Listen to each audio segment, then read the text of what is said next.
తెలుగు బావుటి ప్రస్తుతం మనతో పాటు ఉన్నారు.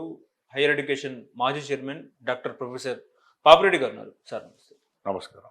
సార్ తెలంగాణలో చూసుకుంటే ముఖ్యంగా బీఆర్ఎస్ పార్టీ తన ఓటమిపై పోస్ట్ మార్టం నిర్వహించే దిశగా ముందుకెళ్తున్నట్టు మనకు తెలుస్తుంది. ఎందుకంటే ఆ పార్లమెంట్ ఎన్నికల్లో గెలవాలంటే మార్పులు తప్పవంటున్న కేసీఆర్. ఎందుకంటే క్యాడర్‌ని కూడా మార్చే ప్రయత్నం చేస్తున్నారు. ఇక్కడ ముఖ్యంగా మనం మాట్లాడుకుంటే బీఆర్ఎస్ వర్కింగ్ ప్రెసిడెంట్‌గా హరీష్ రావు ఉండే అవకాశం ఉంది. ఎంపీగా కేటీఆర్ వెళ్ళే అవకాశం ఉన్నట్టు తెలంగాణ భవన్ నుంచి వస్తున్న సమాచారం. మెదక్ లేదా మల్కాజ్గిరి నుంచి ఎంపీగా పోటీ చేసే ఛాన్స్ ఉందని కేటీఆర్ అక్కడి నుంచి ఛాన్స్ ఉందని వార్తలొస్తున్నాయి. ఎట్లా చూస్తారండి అసెంబ్లీ ఎన్నికల్లో ఓటమి తర్వాత బీఆర్ఎస్‌లో భారీ మార్పులు ఎట్లా చూస్తారు? ఈ మొన్న జరిగిన 23 అసెంబ్లీ ఎన్నికలలో టీఆర్ఎస్ పార్టీ లేదా బీఆర్ఎస్ పార్టీ కానీ కేసీఆర్ కానీ వాళ్ళ అధినాయకత్వం కానీ వాళ్ళు గట్టిగా నమ్మింది ఏంటంటే ఇట్లాంటి పరిస్థితులు కూడా మేము ఓడిపోము, మళ్ళీ మూడోసారి కూడా అధికారం మాకే వస్తుంది అని వాళ్ళు గట్టి ఒక నమ్మకం విశ్వాసంతో ఉండడం జరిగింది. కానీ తీరా ఎన్నికలు జరిగి ఎన్నికల ఫలితాలు వచ్చిన తర్వాత బీఆర్ఎస్ ఓటమి పాలు కావడం, కాంగ్రెస్ గెలవడం జరిగింది. అయితే ఇక్కడ ఓడిపోవడం అన్నది వాళ్ళకు ఒక విధంగా ఊహించని పరిణామం, పెద్ద షాక్. ఇప్పటికి కూడా ఆ షాక్ నుంచి వెళ్ళి వాళ్ళు తేరుకోలేదు, ఇప్పుడిప్పుడే కొంత కోలుకుంటున్నట్టు కనబడుతున్నారు. అయితే మీరు అడిగిన ఈ 2-3 ప్రశ్నలకు సమాధానం మనం ఏ వైపు నుంచి వెళ్ళి మొదలు పెట్టాలంటే, ఇవాళ బీఆర్ఎస్ ఓటమికి కారణాలు ఏమిటి అని మనకు మనమే ప్రశ్న వేసుకున్నా, లేకపోతే బీఆర్ఎస్ వాళ్ళు అధినాయకత్వం ప్రశ్న వేసుకున్నా కూడా మనకు వచ్చే సమాధానం లేదా వాళ్ళకు వచ్చే సమాధానం కరెక్ట్గా ఉండాలంటే అది కేసీఆర్ గారి నుంచి వెళ్ళే ఇంట్రాస్పెక్షన్, అంటే ఆత్మ పరిశీలన జరగాలి. ఎందుకు ఒక ఉద్యమ పార్టీ ఉధృతంగా 2001 నుంచి వెళ్ళి 2014 వరకు అనేక ప్రయాసలు వచ్చి అనేక విధంగా ఇబ్బందులు ఎదుర్కొని అనేక ఛాలెంజెస్ అంటే ఇవన్నీ ఎదుర్కొని కూడా తెలంగాణ రాష్ట్రాన్ని సాధించిన తర్వాత 2014, 2018లో కూడా అధికారంలోకి వచ్చారు. ఇంకా 2018లో అయితేనేమో 85 సీట్లు, అంటే ఒక అఖండ విజయంతో వాళ్ళు అధికారంగా రావడం జరిగింది. తర్వాత 2023లో ఎందుకు ఓటమి పాలు కావడం జరిగింది? ఇది ఇవాళ ఉన్న పెద్ద ప్రశ్న బీఆర్ఎస్ ముందు. నా ఉద్దేశంలో ఇవాళ బీఆర్ఎస్ పార్టీ ఓడిపోవడానికి ప్రధాన కారణం పార్టీ కాదు, పార్టీ కార్యకర్తలు కాదు, లేకపోతే పార్టీ నాయకులు కాదు. ఇది ప్రధాన కారణం, ప్రధాన బాధ్యత కేసీఆర్ కుటుంబమే దీనికి బాధ్యత వహించాలి. ఎందుకంటే తెలంగాణ 4 కోట్ల మంది ప్రజలు అనేక త్యాగాలు చేసి అనేక పోరాటాలు చేసి తెలంగాణ రాష్ట్రం సాధించుకున్న తర్వాత క్రమేపీ ఈ 9.5 సంవత్సరాలలో కేసీఆర్ గారు ఆయన కుటుంబం చేసిన ఒక పెద్ద మోసం లేదా ఒక పెద్ద అన్యాయం తెలంగాణ సమాజానికి కానీ ప్రజలకు కానీ ఏంటంటే, అది క్రమేపీ అది ప్రజా పోరాటం నుంచి ఉద్భవించిన పార్టీ ప్రజా పోరాటంతో తెలంగాణ సాధించి ప్రజా పోరాటంతో తెలంగాణ అధికారం వచ్చిన తర్వాత ఈ 9.5 సంవత్సరాలలో వాళ్ళు దాన్ని విజయవంతంగా కుటుంబ పార్టీగా మార్చడం జరిగింది. ఈ కుటుంబ పార్టీగా మార్చడం వలనే అది ప్రజలకు దూరం కావడం జరిగింది. ప్రజలలో కూడా తీవ్ర వ్యతిరేకత కూడా తెచ్చుకోవడం జరిగింది. ఎందుకంటే కేసీఆర్ గారు చాలా సందర్భాలలో 2014 తర్వాతనే తెలంగాణ ఉద్యమకారులు చాలామంది పనిచేసిన వాళ్ళు ఆయన అడగడం జరిగింది. మేము ఉద్యమంలో పాల్పంచుకున్నాం, ఉద్యమంలో అనేక త్యాగాలు చేసినాం, మా ఆర్థికంగా నష్టపోయినాం, ఉద్యోగపరంగా నష్టపోయినాం, కుటుంబ పరంగా నష్టపోయినాం, అనేక విధాలుగా కేసులు అయినాయి, పోలీస్ స్టేషన్ల చుట్టూ తిరిగినాం, అనేక రకాలుగా మేము త్యాగాలు చేసిన ఇబ్బందులు పడ్డామంటే కేసీఆర్ గారు అప్పుడు ఒకటే మాట అన్నాడు, ఇదేంటంటే ఇప్పుడు ఇది ఉద్యమ పార్టీ కాదు, పక్కా రాజకీయ పార్టీ, పొలిటికల్ పార్టీ, మాకు ఇప్పుడు ఏ అవసరాలు ఉంటే అవసరాల ప్రకారం పోతాం అని చెప్పడం జరిగింది. అంటే ఎప్పుడైతే అధికారంకి వచ్చిండ్రో, అధికారంకి వచ్చిన తర్వాత ఈ అధికారం రావడానికి, తెలంగాణ రాష్ట్రం రావడానికి ఎవరైతే కారణంగా పనిచేసిన వాళ్ళు ఉన్నారో, ఎవరైతే దీనికి అనేక విధాలుగా తోడ్పడే వాళ్ళు ఉన్నారో వాళ్ళందరినీ కూడా ఆయన దూరం పెట్టడం జరిగింది. పెద్ద ఎత్తున దూరం పెట్టడం జరిగింది. ఏదో కొంతమందికి మాత్రం ఆయన కొంత అకామిడేట్ చేసినప్పటికీ కూడా పెద్ద ఎత్తున ఆయన దూరం పెట్టి చేసిన పని ఏంటంటే, తెలంగాణ ఉద్యమం జరుగుతున్న టైంలో అటు తెలుగుదేశం పార్టీలో ఉన్న నాయకులు కానీ, మంత్రులు కానీ, ఎమ్మెల్యేలు కానీ, ఇటు కాంగ్రెస్ పార్టీలో ఉన్న అప్పుడు కాంగ్రెస్ పార్టీలో ఉన్న నాయకులు కానీ, ఎవరైతే తెలంగాణ రాష్ట్రాన్ని విపరీతంగా వ్యతిరేకించి అనేక విధాలుగా ఇది తెలంగాణ ఉద్యమాన్ని అణచివేయడానికి ప్రయత్నం చేశారో వాళ్ళకే టీఆర్ఎస్ అధికారంకి వచ్చిన తర్వాత కేసీఆర్ వాళ్ళని ఆహ్వానించి వాళ్ళకే పెద్దపీట వేయడం జరిగింది. ఉదాహరణకు మీకు వరంగల్ విషయం చెప్తాను. నేను వరంగల్ జాక్ చైర్మన్గా పనిచేసిన కాబట్టి అక్కడ మేము ప్రధానంగా అప్పుడు తెలుగుదేశం మీద పెద్ద ఎత్తున పోరాటం చేయడం జరిగింది 2004 వరకు. అప్పుడు ఆ తెలంగాణ ఉద్యమాన్ని అణచివేయడానికి ఒకవైపు కడియం శ్రీహరి గారు, ఒకవైపు ఎర్రవేలి దయాకర్ రావు గారు, అప్పుడు ఆయన కడియం శ్రీహరి గారు మంత్రిగా ఉండే, ఎర్రవేలి దయాకర్ రావు ఒక బలమైన టీడీపీ నాయకుడిగా ఉండే. వీళ్ళు తెలుగుదేశం పార్టీలో ఉన్న అనేక మంది నాయకులు తెలంగాణ ఉద్యమాన్ని కానీ, తెలంగాణ ఉద్యమకారులు కానీ అనేక విధాలుగా అణచివేయడం, కేసులు పెట్టడం, అదేవిధంగా ఇబ్బంది పెట్టడం జరిగింది.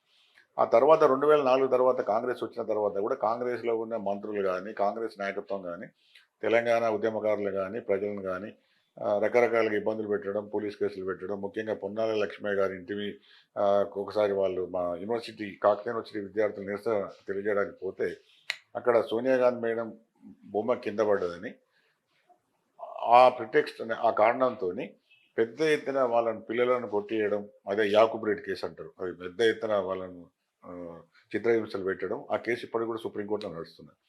అనేక విధాలుగా ఇటువంటివి చేసిన వాళ్ళను 2014 తర్వాత నుంచి క్రమేపీ తెలుగుదేశం పార్టీలో ఉన్న నాయకులను, ఎమ్మెల్యేలను, తర్వాత కాలంలో కాంగ్రెస్లో ఉన్న నాయకులను, ఎమ్మెల్యేలను పెద్ద ఎత్తున బీఆర్ఎస్లో టీఆర్ఎస్లో చేర్చుకోవడం, అసలు సిసలైన ఉద్యమకారులు కానీ, ప్రజలు కానీ ఎవరైతే ఆయన అధికారం కోసం, తెలంగాణ రాష్ట్రం కోసం పాల్పడడం వాళ్ళని దూరం పెట్టడం జరిగింది. జరిగిన తర్వాత జరిగిన పరిణామాలలో ఏం జరిగిందంటే, ఒక స్టేజ్కి వచ్చిన తర్వాత కేసీఆర్ 2018లో పెద్ద ఎత్తున సీట్లు గెలిచిన తర్వాత ఆయన ఒక ఎంత పెద్ద భ్రమలోకి వెళ్ళిపోయిందంటే, అన్ని మొత్తం తెలంగాణ సమాజానికి, తెలంగాణ రాష్ట్రానికి, తెలంగాణ ప్రజలకు నేనే కర్త, నేనే కర్మ, నేనే క్రియ, అంతా నేనే, అహం బ్రహ్మ అంటారు, ఆ లెవెల్కి పోవడం జరిగింది. ఆ పోయి ఆయన క్రమేపీ జనాలకు దూరం కావడం, జనాలు ఏం కోరుకుంటున్నారో ఆయన పట్టించుకోకపోవడం, ఆయన చూసింది చేయడం. మీరు 2018 తర్వాత ఎలక్షన్ తర్వాత కనీసం ఒక 9 నెలలు అనుకుంటా నాకు తెలిసిన మట్టుకు మంత్రివర్గం లేకుండానే పరిపాలన జరిగింది. అంటే ఒక విధమైన నియంత్రిత పోగొడాలు మొదలైన తర్వాత క్రమేపీ ప్రజల ఏది వ్యతిరేక నిర్ణయాలు తీసుకోవడం, ప్రజల యొక్క అభిప్రాయం లెక్కలోకి తీసుకోకపోవడం, అన్ని వర్గాల ప్రజలను కూడా ఇబ్బంది పెట్టడం జరిగింది. దాంతో క్రమేపీ ప్రజలు దూరం కావడం జరిగింది. కాబట్టి ఇవాళ నిజంగా ఇదంతా ఎందుకు చెప్తున్నానంటే, ఇదంతా నేను చెప్పింది ఒక పాపులర్ టీవీ ద్వారా వాళ్ళు చూస్తే వాళ్ళకే క్షేమం. ఎందుకంటే ఎందుకు ఇవాళ వాళ్ళు సమీక్ష చేసుకొని ఎవరి మీద నెట్టడం కాదు. మొదలు మీరు మారండి, మీరు చేసిన తప్పులను గుర్తించండి, అది మీ కార్యకర్తలకు కాకుండా ప్రజలకు కూడా చెప్పండి. ఎందుకంటే ప్రజలు మిమ్మల్ని గెలిపించారు, మీరు గెలవలేదు. ప్రజలు 2001 నుంచి 2014 వరకు తెలంగాణ కోసం పోరాడారు. 2014లో మిమ్మల్ని తెలంగాణ ఉద్యమకారులు, తెలంగాణ ప్రజలు గెలిపించారు. 2018లో గెలిపించారు. కాబట్టి ప్రజలకు సంబంధం లేకుండా మీరు ఫామ్ హౌస్లో కూర్చొని పరిపాలన చేసినారు. ప్రగతి భవన్లకు ఎవరైనా రానియలేదు. ప్రజలకు దూరమై నడిచిన ప్రభుత్వం ఇవాళ ఓడిపోయిన తర్వాత మళ్ళీ మీరు కార్యకర్తలను మార్చుదాము, ఇంకోలను మార్చుతాం అంటే మొదలు మీరు మారాలి. మీరు మారితే తప్ప బీఆర్ఎస్కు భవిష్యత్తు ఉండదు. లేదు మేమంతా బాగానే ఉన్నాం కానీ కిందోడే కూడా బాగులేడు అంటే తప్పు. ఎందుకంటే కిందోళ్ళకి ఎప్పుడు కూడా అధికారం లేదు. కేసీఆర్ కుటుంబానికి, ఆయన దగ్గర ఉన్న కొన్ని బంధువులకు, కొన్ని మిత్రులు తప్ప ఎవరికి కూడా మంత్రులకు కానీ, ఎమ్మెల్యేలకు కానీ, పార్టీ నాయకులకు కానీ అధికారం లేదు. కాబట్టి అధికారం బాధ్యత లేని నాయకులను ఇప్పుడు బాధ్యత వహించడం తప్పు. కాబట్టి ఇవాళ నిజంగానే మారాలని వాళ్ళు కోరుకున్నప్పుడు వాళ్ళ కుటుంబం మారాలి. తర్వాత ఇది తెలంగాణ ప్రజలు కొట్లాడి ఇచ్చిన అధికారం కాబట్టి కుటుంబానికే పరిమితం చేసి మేమే మొత్తం తెలంగాణ పట్టుకొచ్చిన మా కుటుంబమే తెలంగాణ కుటుంబం అని కేసీఆర్ తెలంగాణ కేసీఆర్ అని కాడికి పోయింది. కాబట్టి ఇవన్నీ కూడా ఇప్పటికైనా కూడా ఆయన మార్చుకుంటే మంచిది. మార్చుకోకపోతే మాత్రం ఇక జనాలు ఎంత మాత్రం కూడా క్షమించరు, జనాలు ఆదరించరు. కానీ కేటీఆర్ ఎంపీగా వెళ్తే బీఆర్ఎస్ ను దేశవ్యాప్తంగా ఎక్స్పాన్షన్ చేయొచ్చు అని చెప్తున్నారు. అదేవిధంగా దేశవ్యాప్తం అంటే ఎంపీలో పార్లమెంట్లో ఇంగ్లీష్ మాట్లాడితే ఎంపీల చూపు మొత్తం కేటీఆర్ వైపే ఉంటుందని చెప్పేసి ఇంకో చర్చ. నిజమే అంటారా? ఇప్పుడు కేటీఆర్ గారు పార్లమెంటులో గెలిచి పోతే ఉదాహరణకు మీకు చెప్తాను. ఇవాళ దేశ రాజకీయాలు కానీ, జాతీయ లేదా కేంద్ర రాజకీయాలు కానీ ఒకటే వ్యక్తి కేంద్ర బిందువుగా నడుస్తుంది. అదే నరేంద్ర మోడీ గారు, ప్రధానమంత్రి, బీజేపీ నాయకుడు. నరేంద్ర మోడీ గారు ఇవాళ ఉన్న ఈ పరిస్థితుల్లో చూసినప్పుడు వేరే అక్కడనే ఉన్న పెద్ద పెద్ద దేశంలో ఉన్న ప్రాంతీయ పార్టీలు, ముఖ్యంగా తృణమూల్ కాంగ్రెస్ కావచ్చు, లేకపోతే ఉత్తరప్రదేశ్లో సమాజ్వాదీ పార్టీ కావచ్చు, బీఎస్పీ కావచ్చు, లేకపోతే బీహార్లో ఆర్జేడీ కావచ్చు, లేకపోతే నితీష్ కుమార్ పార్టీ కావచ్చు, ఇంకా రకరకాల తమిళనాడులో డిఎంకే కావచ్చు. ఈ పార్టీలే ఇవాళ ఈవెన్ మహారాష్ట్రలో ఎన్సిపి, శరద్ పవార్ కావచ్చు, శివసేన కావచ్చు, వీళ్ళే తట్టుకునే పరిస్థితి లేదు. ఒకటి. రెండవది, అది మరి బహుశా కేటీఆర్ గారికి తన మీద తనకు అపార నమ్మకం ఉండొచ్చు, ఉంటే తప్పేం లేదు. కానీ నేనేదో అక్కడ పోయి 4 ఇంగ్లీష్ మాటలు మాట్లాడంగానే మొత్తం పార్లమెంట్లో ఈయన చుట్టూ అవుతున్నారు. ఈయన కన్నా బ్రహ్మాండంగా మాట్లాడేవాళ్ళు, రాసేవాళ్ళు, చాలా ఎక్స్పర్టైజ్ అంటారు, నిష్ణాతులు పార్లమెంటులో అనేక మంది ఉన్నారు. కాబట్టి ఈయనేదో మాట్లాడితే అక్కడ ఏదో అవుతుంది కదా. తర్వాత వీళ్ళు గెలిచే 2-3 సీట్లతో పట్టుకొని అక్కడ పోయి ఈయన అక్కడ పెద్దగా అసలు ఈయనకు పెద్ద ఎత్తున మాట్లాడే అవకాశం కూడా పార్లమెంట్ దొరుకుతుంది. ఎందుకంటే అటు అధికార పక్షం ఉంటుంది, అటు ఇటు ప్రతిపక్షం ఎంపీల వారిగానే వాళ్ళకు టైం అలాట్ అవుతుంది. కాబట్టి ఈయనకు వచ్చే టైం కూడా పెద్దగా ఉండదు. ఇలా చెప్పుకోవడం ఏదో మేము మళ్ళీ బూస్టప్ చేసి నేను ఢిల్లీకి పోయేదో చేస్తా అని చెప్పడం, కానీ అది కూడా నాకేమనిపిస్తుంది అంటే మళ్ళీ వీళ్ళు వాస్తవాలను విస్మరించి నేల విడిచి సాము చేస్తున్నారు. మళ్ళీ నేల మీదకే రావాలి వాళ్ళు. నేలను విడిచి బయటికి పోతే పైకి వెళ్ళిపోతారు. ఇప్పుడు కేటీఆర్ కొన్ని వ్యాఖ్యలు చేశారు. బీజేపీ, కాంగ్రెస్ రెండు కలిసి బీఆర్ఎస్‌ను విచ్ఛిన్నం చేసే కుట్ర పన్నుతున్నారని చెప్పేసి నిన్న తెలంగాణ భవన్‌లో ఆయన కొన్ని వ్యాఖ్యలు చేశారు. అలాగే కోమటిరెడ్డి వెంకటరెడ్డి ఏమో బీఆర్ఎస్‌ను 14 ముక్కలు చేస్తామని చెప్పేసి వెంకటరెడ్డి వ్యాఖ్యలు చేశారు. ఎట్లా చూస్తారండి? పార్లమెంట్ ఎన్నికల తర్వాత 2 పార్టీలు కలిసిపోయి బీఆర్ఎస్‌ను ఖతం చేసే కుట్ర జరుగుతుందా? ఈ ఈ ఈ ఈ మాటలు ఎవరైతే ఇప్పుడు బీఆర్ఎస్ నాయకులు మాట్లాడుతున్నారో వాళ్ళు ఒక్కసారి మళ్ళీ గుండె మీద చేసుకొని మళ్ళీ వాళ్ళు ఆత్మ పరిశీలన చేసుకోవాలి. ఎందుకు నీ మాట అంటున్నారంటే, ఈ గత 9.5 సంవత్సరాలలో కేసీఆర్ కానీ లేకపోతే బీఆర్ఎస్ నాయకత్వం కానీ చేసింది ఇదే. మొత్తం కాంగ్రెస్ మన తెలుగుదేశం పార్టీని హోల్సేల్గా మొత్తం మన బీఆర్ఎస్లో కలుపుకోవడం. అప్పుడు టీఆర్ఎస్, తర్వాత బీఆర్ఎస్, తర్వాత కాంగ్రెస్ నుంచి కూడా పెద్ద ఎత్తున ఇప్పుడు రెండోసారి 2018లో వాళ్ళు గెలిచినవి 19 సీట్లు వెళ్తుంది. దానిలో దాదాపుగా ఒక 10-11 వరకు వాళ్ళు మళ్ళీ కాంగ్రెస్ ఎమ్మెల్యేలను కూడా వాళ్ళను బీఆర్ఎస్లో కలుపుకొని సబ్దాయింద్ర రెడ్డి గారికి మినిస్టర్ కూడా ఇవ్వడం జరిగింది. అంటే అవసరం లేనప్పుడు కూడా వీళ్ళు ఆ పని చేశారు. అంటే అటు ఒక దిక్కు తెలుగుదేశాన్ని లేకుండా చేయడం చేసినారు, రెండో వైపు కాంగ్రెస్ని కూడా పూర్తిగా బలహీనపరిచారు. వీళ్ళు అప్పుడు చేసినవి వీళ్ళు కనబడలేదు. ఇప్పుడు ఏమంటున్నారు, మమ్మల్ని విచ్ఛిన్నం చేస్తున్నారు, చిన్నాభిన్నం చేస్తున్నారు అంటున్నారు. ఇక మీరు అడిగిన ప్రశ్నకు నేను ఖచ్చితంగా చెప్పేది ఏంటంటే, 2024 ఎంపీ ఎలక్షన్స్ తర్వాత ఏం జరగబోతున్నది అన్నదాన్ని ఒక ప్రధానంగా ఇవాళ రాజకీయ వర్గాలలో లేకపోతే ఈ మేధావులలో పెద్ద ఎత్తున చర్చ జరుగుతున్నది. ఇప్పుడున్న పరిస్థితులలో ఈ రాబోయే ఎంపీ ఎలక్షన్స్లో నాకు ఉన్న లెక్క ప్రకారం ఈసారి ప్రధానమైన పోటీ కాంగ్రెస్, బీజేపీ మధ్యనే ఉంటుంది. బీఆర్ఎస్ థర్డ్ పొజిషనే ఉంటుంది. కానీ మన ఎంపీలు అంటే బీఆర్ఎస్ ఎంపీలు పార్లమెంట్లో లేకపోతే తెలంగాణకు మరింత అన్యాయం చేస్తారు, పరిశ్రమలు రావు, పెట్టుబడులు అసలే రావని చెప్తున్నారుగా. ఇప్పుడు అదే చెప్తున్నా.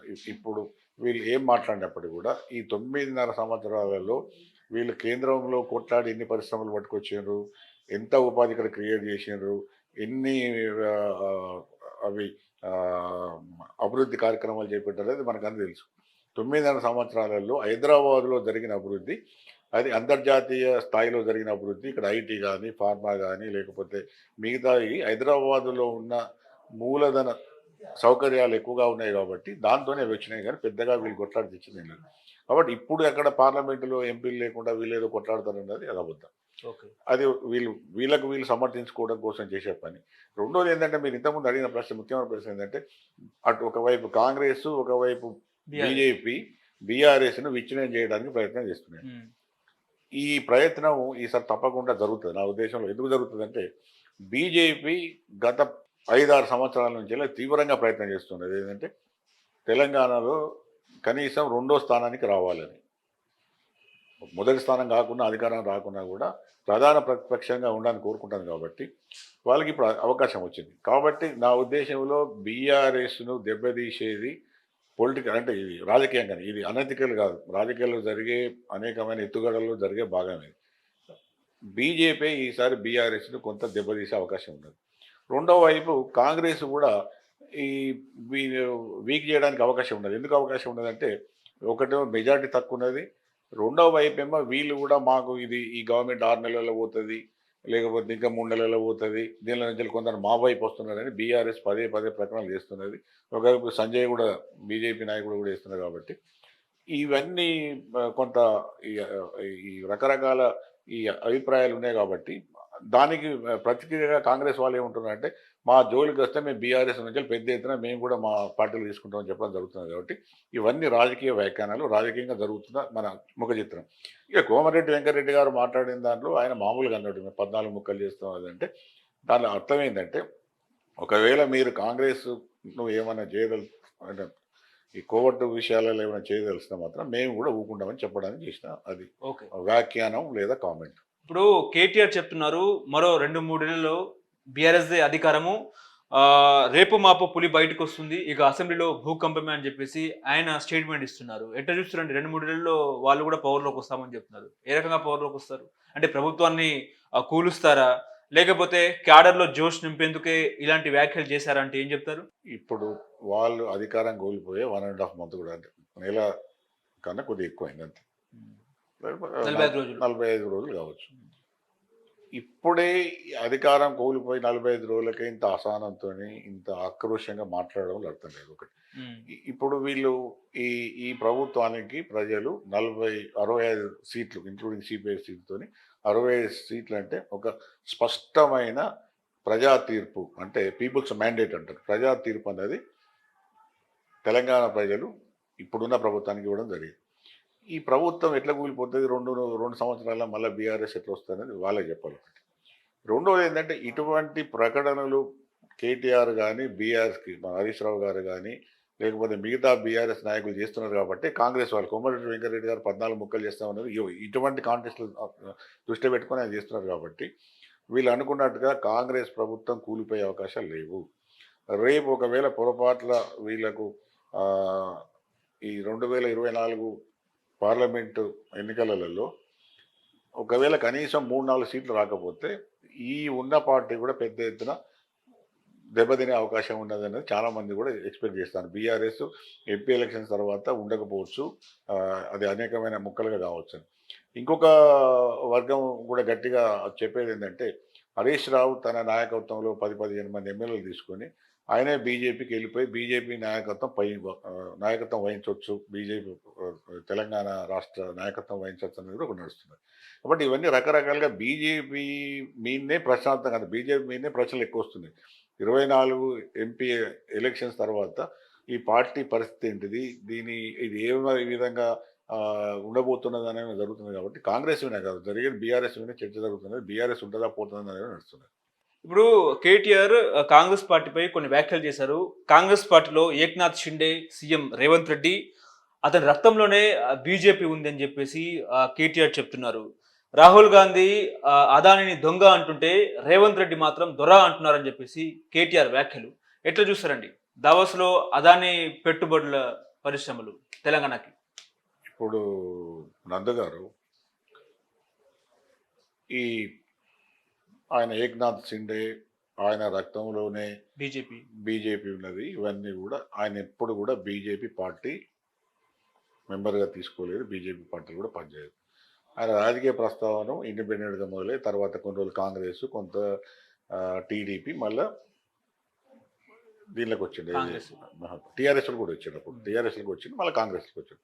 కాబట్టి ఎప్పుడో విద్యార్థి దశలో నాకు తెలిసిన మటుకు తెలంగాణలో నేను కూడా బీఏ అయిపోయే వరకు కూడా ఆర్ఎస్ఎస్లో పనిచేయడం అంటే తెలియదు. అప్పుడు మేము స్టూడెంట్స్గా ఉన్నాం, అక్కడ శాఖలు నడిచే శాఖలలో పోతే ఈవినింగ్ ఆటలు ఆడుకోవడం, మాట్లాడడం, కల్చర్ గురించి మాట్లాడడం, అంతేగాని దానికి పెద్ద రాజకీయ నమ్మకాలతోనో రాజకీయ విశ్వాసాలతో పోలేదు. రేవంత్ రెడ్డి గారు ఉద్యమ అంటే విద్యార్థి స్థాయిలో ఉన్నప్పుడు పెయింట్ పోతే ఏ లెవెల్ పోయినా కూడా నాకు అంత విషయం సమాచారం లేదు కానీ వీళ్ళు పదే పదే ఆయన రక్తంలో ఆర్ఎస్ఎస్ ఉన్నది, బీజేపీ ఉన్నది అనుకుంటే అది కేవలం రాజకీయంగా ముఖ్యమంత్రి గారిని ఆ, ఏది ఆయన దెబ్బతీయడం కోసము, బదనాం చేయడం కోసం, బ్లేమ్ చేయడం కోసం వాడే వార్త. తర్వాత రెండవది ఏంటంటే ఇవాళ ఆ, మామూలుగా తీసుకుంటే మరి ఇప్పుడు కేసీఆర్ గారు ఉన్నారు. మరి కేసీఆర్ గారు రాజకీయ ప్రస్థానం అంతా కూడా టీడీపీతోనే మొదలైంది. మరి ఆయన ఆ, శరీరంలో మొత్తం ఆ, ఇప్పుడు టీడీపీ రక్తం ప్రవహిస్తుందంటే కేసీఆర్ గారు ఒప్పుకుంటారు. కాబట్టి ఇవన్నీ కూడా ఏంటంటే రాజకీయంగా కొంత అవి చేయడానికి రకరకాలుగా ఆ, చేసే ప్రక్రియ, చేసే విషయాలే కానీ వేరే అది కాదు. ఇంకోటి ఏంటంటే ఈ పదే పదే ఈ విధంగా చేయడం తప్పు. ఇంకోటి మీరు అంటాను కదా పులి ఇక మళ్ళీ అసెంబ్లీకి వస్తే ఇక మళ్ళీ భూకంపమే. భూకంపం వస్తుంది. ఇప్పుడు ఇదే నంది గారు మనం ఆ, ఈ ఈ విషయాలనేవి ఏడవన్నా నవ్వన్నా నాకు అర్థమవుతలేదు. ఎందుకంటే ఇదే ఎలక్షన్స్ ముందు కూడా కేసీఆర్ ఫామ్ హౌస్ల నుంచి వెళ్ళి వస్తున్నాడు, పులి వస్తున్నది, పులి రాగానే మొత్తం మారిపోతుంది, కింది మీద చేస్తాం, భూకంపం వస్తుంది, అల్లకొల్లం అయిపోతాం. ఇదే కేటీఆర్ గారు అన్నారు. పులి వస్తున్నది బయటికి ఫామ్ హౌస్ నుంచి వెళ్ళి. పులి వచ్చింది, తిరిగిండు, రోజు 2 నుంచి 3 మీటింగ్లు నెల రోజులు పెట్టిండు, దాదాపుగా 40-50 మీటింగ్లు అటెండ్ చేసిండు, కానీ ఫలితం ఏం దక్కలేదు. ఇప్పుడు ఆయన పులి లెక్క వచ్చినా లేదా పిల్లి లెక్క వచ్చినా పెద్దగా మన అసెంబ్లీలో ఒరిగేది లేదు. ఎందుకంటే కేసీఆర్ వస్తే కేసీఆర్ మీద చేసిన 9.5 సంవత్సరాల అవకతవకలన్నీ బయటకు వస్తే కాంగ్రెస్ వాళ్ళు కూడా దానికోసం చూస్తున్నారు. ముఖ్యంగా రేవంత్ రెడ్డి గారు ముఖ్యమంత్రి కూడా దానికోసం చూస్తున్నాడు. వాళ్ళు వస్తే మాత్రం అసెంబ్లీ రందుగానే ఉంటుంది, కానీ అప్పుడు ఇవి టీఆర్ఎస్ చేసిన అవకతవకలన్నీ బయటకు వచ్చే అవకాశం ఉంటుంది. ఇప్పుడు తెలంగాణలో కొత్తగా ఒక చర్చ ఏంటంటే టీఎస్పీఎస్సీ చైర్మన్ గా మహేందర్ రెడ్డి పేరు వినిపిస్తుంది. త్వరలోనే నియామక ఉత్తర్వులు వస్తాయని అంటున్న ప్రభుత్వ వర్గాలు. గవర్నర్ ఆమోదం పొందిన తర్వాత అధికారిక ఉత్తర్వులు. తెలంగాణ ఉద్యమ నాయకుడిగా ఎట్లా చూస్తారండి? టీఎస్పీఎస్సీ చైర్మన్ గా మహేందర్ ఉంటే ఎట్లా ఉండే అవకాశం ఉంది మహేందర్ రెడ్డి ఉంటే? ఇప్పుడు మహేందర్ రెడ్డి గారు మాజీ డీజీపీ ఆయన. రిటైర్డ్ 60 ఇయర్స్, ఆయన ఏజ్ 60. 60 ఇప్పుడు రిటైర్డ్ అయ్యి కూడా దాదాపు 2 సంవత్సరాలు అవుతుంది. ఎందుకంటే ఇప్పుడున్న డీజీపీలు కూడా 2 ఇయర్స్ అయింది తీసుకొని. ఆ, కాబట్టి ఆయనకు పెద్దగా మిగతా సమయం లేదు ఒకటి. రెండవది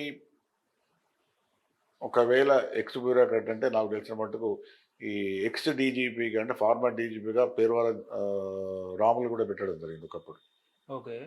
ఏది ఆంధ్రప్రదేశ్ పబ్లిక్ సర్వీస్ కమిషన్ చైర్మన్గా పేరువాల రాములు కూడా, ఆయన కూడా డీజీపీ ఉండే. ఆ డీజీపీ రిటైర్ అయిన తర్వాత ఆయన కూడా ఇవ్వడం జరిగింది. ఒకవేళ అటువంటిది ఏమైనా ఆలోచన ఉండి చేస్తే మరి ఆయనకు 2 to 3 years కన్నా ఉండకపోవచ్చు. మరి ఇస్తారా అనేది పొలిటికల్ నిర్ణయం ఒకటి. రెండోది చాలా పేర్లు వినబడుతున్నాయి. ఆకునూరి మురళి గారి పేరు వినబడుతున్నది. లేకపోతే ఇంకా ఎక్స్ బ్యూరోక్రాట్స్ చాలామంది ఉన్నారు. లేకపోతే వాళ్ళు ఏమంటున్నారంటే రాజకీయాలకు అతీతంగా ఉండే కొన్ని వ్యక్తులను ఈవెన్ మెంబర్స్ను కూడా మేము పెడతాం ఈసారి రాజకీయాలకు ఎటువంటి వాసన లేకుండా అంటే వాళ్ళ ప్రయత్నం అయితే సీరియస్ చేస్తున్నారు. మరి బహుశా ఎట్లుంటుందో తెలియదు. మీరేమైనా ఆశిస్తున్నారా? మీరేమైనా? లేదు, నాకు ఏజ్ లేదు, నాకు ఎటువంటి ఆలోచన లేదు. ఓకే. ఇప్పుడు కేటీఆర్ చెప్తున్నారు తెలంగాణ ప్రజలు ఎవరు కూడా జనవరి నెలలో రావాల్సిన కరెంట్ బిల్లును ఎవరు కొట్టొద్దు. ఆ రిసిప్ట్ అన్ని కూడా సోనియా గాంధీ ఇంటికి 10 జన్పథ్‌కి పంపించాలి. లేకపోతే సీఎం రేవంత్ రెడ్డి ఇంటికి పంపించాలని చెప్పేసి కేటీఆర్ వ్యాఖ్యలు. ఎట్లా చూస్తారు సార్? ప్రత్యక్షంగా వీళ్ళు 200 యూనిట్స్ ఎంతవరకు ఫ్రీ ఫ్రీ కరెంట్ అని కాంగ్రెస్ వాళ్ళు మేనిఫెస్టో చెప్పింది పెట్టారు. కాబట్టి దాన్ని పురస్కరించుకొని కేటీఆర్ ఆ మాట అనొచ్చు. హ్మ్. ఆ, ఈ విధంగా అపోజిషన్లో ఉన్న వాళ్ళు ప్రభుత్వం యొక్క లోపాలను కానీ ప్రభుత్వం ఆ, అమలు చేయని ఏవైతే పథకాలు ఉంటే వాటి మీద మాట్లాడవచ్చు. సరే అది సోనియా గాంధీ ఇంటికి పంపుతారా, రేవంత్ రెడ్డికి పంపుతారా, అది తర్వాత విషయం. కానీ ఒకవేళ వీళ్ళు 100 రోజులలో, ఇంకా వీళ్ళకి 100 రోజులు కాలేదు, 45 రోజులు అయింది, ఇంకా 65 రోజులు ఉన్నాయి. 100 రోజులలో ఈ స్కీమ్ కూడా వాళ్ళు ఇంప్లిమెంట్ చేస్తామంటున్నారు. 200 యూనిట్స్ వరకు బిల్లు తీసుకోకపోవచ్చు. ఓకే. ఇప్పుడు ఇక్కడున్న కాంగ్రెస్ ఆంధ్రప్రదేశ్‌లోని తెలుగుదేశం అలాగే అటు కర్ణాటక కాంగ్రెస్ చెప్పు చేతుల్లో ఉంటుందని చెప్పేసి హరీష్ రావు చెప్తున్నారు. నిజమే అంటారా?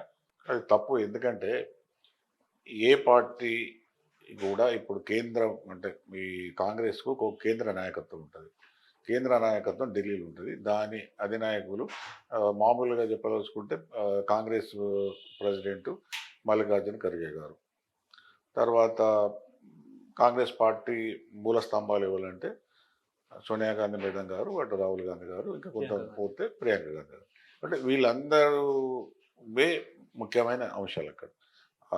కర్ణాటక ఉండదు, లేకపోతే తెలంగాణ ఉండదు, లేకపోతే హిమాచల్ ప్రదేశ్ ఉండదు. ఇవన్నీ మూడిట్లో అధికారం ఉండదు, లేదా మిగతా రాష్ట్రాల్లో.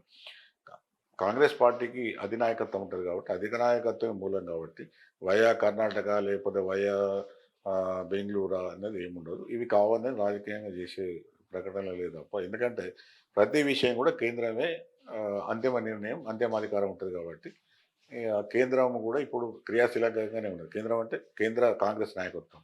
ఖర్గే గారు కానీ, సోనియా గాంధీ మేడం కానీ, రాహుల్ గాంధీ కానీ వాళ్ళందరూ కూడా బాగానే యాక్టివ్గానే ఉన్నారు కాబట్టి వాళ్ళే నిర్ణయం తీసుకుంటారు. ఎటువంటి నిర్ణయాలు కాదు. తెలంగాణ మీద కానీ, ఈవెన్ కర్ణాటక మీద కానీ, మిగతా రాష్ట్రాల మీద కాబట్టి ఇటువంటి విమర్శలలో పెద్ద దానిలో అది విలువ లేదు. దానిలో బలం కూడా లేదు. ఇప్పుడు Chevella MP Ranjith Reddy Congress party touch లో ఉన్నట్టు వార్తలు వస్తున్న పరిస్థితి, ప్రచారం కూడా జరుగుతున్నాయి. ఎట్లా చూస్తారండి? ఎంతమంది బీఆర్ఎస్ నాయకులు కాంగ్రెస్ కి టచ్ లో ఉన్నారు? ఇప్పుడు దాదాపుగా చాలామంది ఎమ్మెల్యేలే ఇప్పుడు ఆ, ఒకవేళ కాంగ్రెస్ ద్వారాలు తెరిస్తే రావడానికి సిద్ధంగా ఉన్నారు.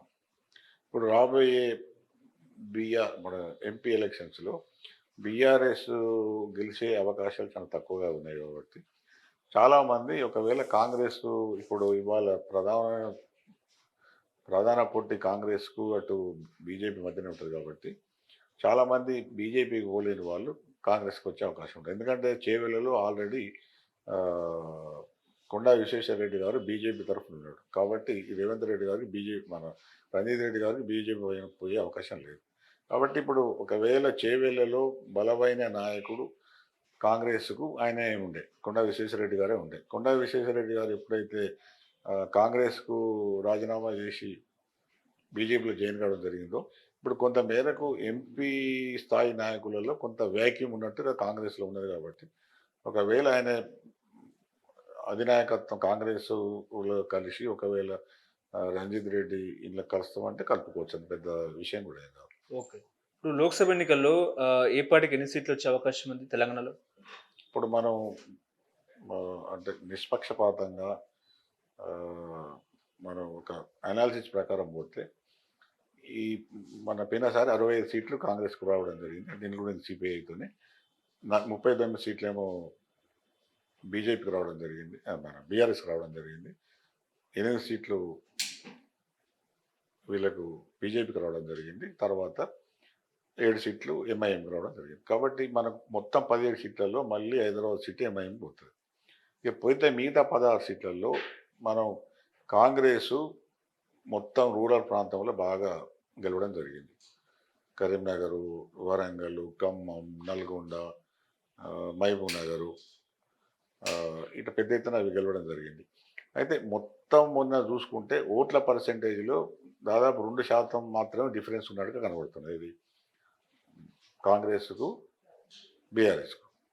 కానీ వాస్తవంగా చూస్తే ఒక హెచ్ఎండిఏ పరిధిలో 17 మంది ఎమ్మెల్యేల ప్రాంతం తీసేస్తే అంటే అవి ప్రధానంగా ఉన్నాయి ఎక్కడంటే చేవెల్ ఒకటి, చేవెల్ ఎంపీ నియోజకవర్గం, తర్వాత మల్కాజిగిరి 2, తర్వాత సికింద్రాబాదు ఎంపీ అంటే 3 మల్కాజిగిరి, సికింద్రాబాదు, చేవెల్. ఈ 3 ఇస్తే మొత్తం మిగతా తెలంగాణలో అంటే బీఆర్ఎస్ ఓట్ పర్సెంటేజ్కు కాంగ్రెస్ ఓట్ పర్సెంటేజ్కు 10% డిఫరెన్స్ ఉన్నది. కాబట్టి ఇప్పుడు మనం ఎవరికి ఎన్ని సీట్లు వస్తాయని చెప్పుకుంటే ఇప్పుడు మామూలుగా గత ఎమ్మెల్యే ఎలక్షన్స్ నా ట్రెండ్ చూస్తే 9 నుంచి వెళ్ళి 10 కాంగ్రెస్కి వచ్చే అవకాశం ఉన్నది. 3 మెదకుతో కలుపుకుంటే మెదకు ఈ 3 సీట్లు కలుపుకుంటే 4 సీట్లు బీఆర్ఎస్కి రావాలి. 1 సీటు ఏది ఆదిలాబాద్ ఎంపీ సీటు బీజేపీ క్లియర్గా 4 సీట్లు గెలిచింది అక్కడ ఎంపీ నియోజకవర్గం. అది ఎంపీ ఆదిలాబాద్ రావచ్చు, ఇంకా పోతే కొంత ఏది నిజామాబాద్ కూడా రావచ్చు. కానీ ఇవాళ ఎంపీ ఎలక్షన్స్ అనే వరకు మళ్ళీ రాజకీయ ముఖ చిత్రం పూర్తిగా మారిపోతుంది, వేరే తరగతి ఉంటుంది. ఇప్పుడు ఎమ్మెల్యే ఎలక్షన్స్లో జరిగిన తీర్పు కానీ ఆ ఓటింగ్ సరళి కానీ ఈ ఎంపీ ఎలక్షన్స్కి వచ్చేవరకు పూర్తిగా భిన్నంగా ఉంటుంది. ఎందుకంటే ఇది ఎంపీ ఎలక్షన్స్ అనేవి కేంద్ర ప్రభుత్వానికి సంబంధించి జాతీయ స్థాయిలో ప్రాముఖ్యత ఉన్న ఎన్నికలు. ఈ జాతీయ స్థాయిలో ప్రాముఖ్యత ఉన్న ఎన్నికలు కాబట్టి 2 జాతీయ పార్టీల వైపే పెద్ద ఎత్తున జనాలు మొగ్గు చూపుతారు. ఒకవైపు కాంగ్రెసు, రెండో వైపు బీజేపీ. నా ఉద్దేశంలో ఈ మొన్న ఎక్కడైతే హెచ్ఎండిఏ పరిధిలో గెలిచిన సీట్లు ఉన్నాయో, చేవెళ్ళ గానీ, లేకపోతే సికింద్రాబాద్ గానీ, మల్కాజిగిరి గానీ, మళ్ళీ ఆహ్, బీఆర్ఎస్‌కు ఆ ఓట్లే వస్తాయన్న నమ్మకం లేదు. ఎందుకు లేదంటే మొన్న ఎక్కడైతే హెచ్ఎండిఏ పరిధిలో గెలిచారో అక్కడ ముస్లిమ్స్ పెద్ద ఎత్తున వాళ్ళు బీఆర్ఎస్‌కి వేయడం జరిగింది. కానీ ఈసారి జాతీయ ఎన్నికలు కాబట్టి జాతీయ ఎన్నికలలో బీజేపీని ముఖాముఖిగా ఎదుర్కొని నిలబడే సత్తా కాంగ్రెస్‌కే ఉంటది కాబట్టి ఈసారి నా ఉద్దేశంలో ముస్లిమ్స్ అందరూ కూడా మూకుమ్మడిగా ఈసారి కాంగ్రెస్‌కి ఇస్తారు. పోయినసారి బీఆర్ఎస్‌కి ఇస్తారు. ఈసారి కాంగ్రెస్‌కి ఇస్తారు. తర్వాత సెటిలర్స్ కూడా పెద్ద ఎత్తున ఈసారి కాంగ్రెస్‌కు కొంత పోతది. బీజేపీ కొంత పోతది కాబట్టి బీఆర్ఎస్ ఓట్ పర్సెంటేజ్ తగ్గుతది కాబట్టి నా ఉద్దేశంలో అయితే 9 నుంచెల్లి 10 వరకు లేదా 8 నుంచెల్లి 10 వరకు కాంగ్రెసు, 4 నుంచి 5 వరకు బీజేపీ, 1 నుంచి 2 వరకు బీఆర్ఎస్ వస్తుంది.